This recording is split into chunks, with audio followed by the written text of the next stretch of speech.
ট্রেনে কাটা পড়ে মর্মান্তিক মৃত্যু হলো এক যুবকের। ঘটনাকে কেন্দ্র করে উত্তেজনা ছড়িয়ে পড়ে মালদার গাজল এলাকায়। জানা গেছে মৃত যুবকের নাম কেষ্ট বর্মন, বয়স 38, পেশায় তিনি সিভিক ভলেন্টিয়ার ছিলেন। ঘটনা সম্পর্কে জানা গেছে মঙ্গলবার দুপুর আনুমানিক 1টা নাগাদ গাজলের ছোট কান্দর এলাকায় রেল লাইনের ওপর বসেছিলেন। সেই মুহূর্তে একলাখি থেকে বালুরঘাটগামী ট্রেনের ধাক্কায় মর্মান্তিক মৃত্যু হয় বলে খবর পেয়ে গাজল থানার পুলিশ এবং রেল আধিকারিকেরা ঘটনাস্থলে পৌঁছে মৃতদেহটি উদ্ধার করে। ঘটনাকে কেন্দ্র করে শোকের ছায়া নেমে এসেছে এলাকা জুড়ে।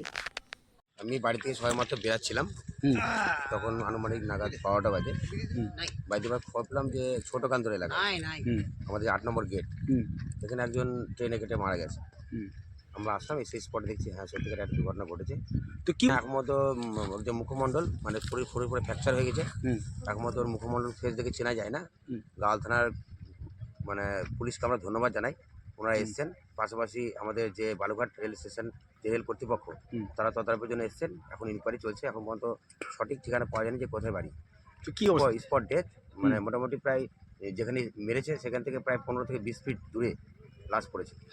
ঘটেছে জানাই ট্রেনটা সঠিক 12টা থেকে যে ট্রেনটা গেছে আমার সঠিক নাম জানা নাই। একটা ইঞ্জিন গেছে, ইঞ্জিনে মারা গেছে। কোথায়? 1 লক্ষ বালুঘাট।